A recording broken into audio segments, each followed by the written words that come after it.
nous illustrons quelques éléments marquant l'année 2024 dans la ville de Goma.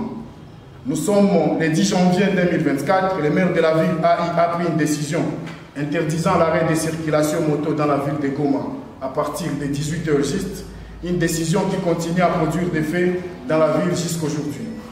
En date du 4 mars, une marche pacifique a été organisée dans la ville de Goma par les mouvements citoyens, par la société civile pour dénoncer l'occupation des territoires congolais par le M23 en demandant de proclamer la province du Nord Kivu une province martyre en dépit des morts enregistrés dans la province du Nord Kivu.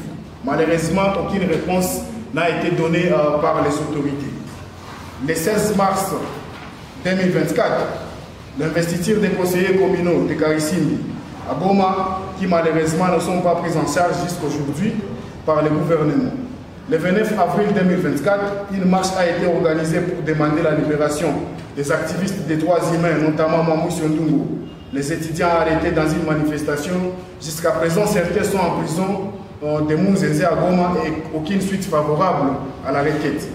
En date du 10 avril 2024, vers l'entrée présidentielle à Goma, des militaires en tenue similaire au FARDC ont tué plus de 5 personnes sur ces ronds-points en pleine journée à partir de 16h12.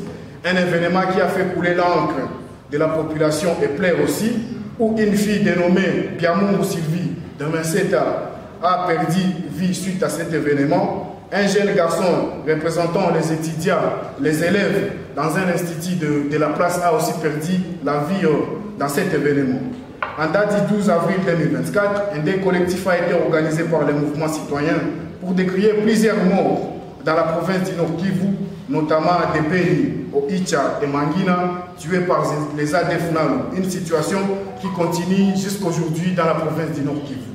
En date du 3 mai 2024, plus de 17 morts enregistrés dans les bombardements par les M23 dans les cas des déplacés. Le mois de juin a été marqué par le crépitement des balles chaque soir dans les quartiers de l'Ouest, notamment Ndosho, Mugunga, Keshero, Lac-Vert, Bujovu, Majengo, Katoi, sans avoir de raison de ce crépitement des balles dans cette partie de la ville de Goma.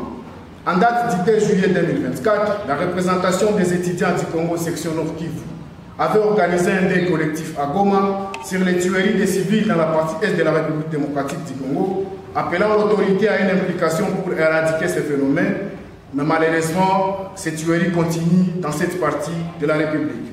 En date du 15 juillet 2024, le Parlement des jeunes de Goma a lancé la campagne Goma contre Giza pour combattre l'insécurité qui s'observe dans la ville de Goma en sensibilisant la population à mettre une lampe à l'extérieur de leurs parcelles pour voir comment contribuer à la restauration de la paix et de la sécurité dans la ville de Goma.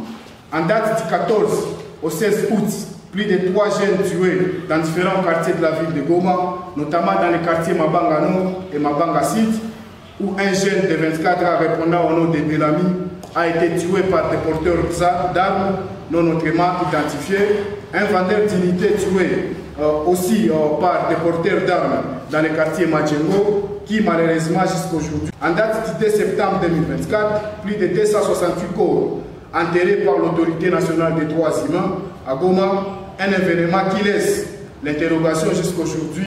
En date du 26 septembre 2024, l'assassinat à Bujovu d'un papa de collègues parlementaires des jeunes par des inconnus porteurs d'armes. En date du 3 octobre 2024, naufrage du bateau Merdi dans le lac Goma. En date du 6 novembre 2024, des engins explosifs retrouvés dans plusieurs points de la ville de Goma, particulièrement à Mugunga. La nuit du 22 novembre 2024, les installations de l'entreprise Nourou ont été attaquées par des personnes non identifiées.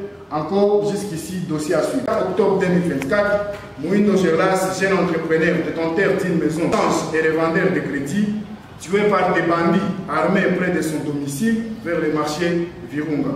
En date du 27 octobre 2024, une activité de recyclage des déchets dans la ville de Goma par le Parlement des jeunes, les mouvements citoyens et la société civile ont eu quand même à faire une action de grande envergure dans cette ville. Le 22 décembre 2024, certains bureaux ont été la cible des grenades, notamment le quartier Mugunga, après avoir été kidnappés, demandé une somme. En date du 15 décembre, le palais de justice a été la cible de grenades par des inconnus. Les dossiers continuent jusqu'aujourd'hui. En date du 30 décembre, la République démocratique aujourd'hui. Toutefois, il est impératif que le gouvernement assume pleinement son rôle en priorisant la sécurité, en renforçant la justice et en assurant une meilleure gouvernance pour prévenir de nouvelles tragédies, tout en décrétant la province du Nord Kivu une province martyre. Le temps est venu pour les autorités congolaises de sortir de l'inertie et de poser des actions concrètes pour restaurer la dignité et assurer la sécurité de la population de Goma et du Nord Kivu en général. À défaut, le spectre d'une crise humanitaire et sécuritaire encore plus grave pourrait devenir inéluctable. La communauté internationale, tout comme les citoyens, ne peut plus fermer les yeux face à cette situation. À la communauté internationale de ne pas rester indifférente, de jouer un rôle également dans ce qui s'observe dans la ville de Goma, d'être très vigilant en dénonçant tout mouvement suspect, d'être acteur clé du changement, de ne pas entendre le mot d'ordre de quelqu'un pour agir face à l'injustice et la barbarie que la province du Nord Kivu, que la ville de Goma est en train de traverser, car nous n'avons qu'un seul pays, la République démocratique du Congo. Que Dieu bénisse la République démocratique du Congo.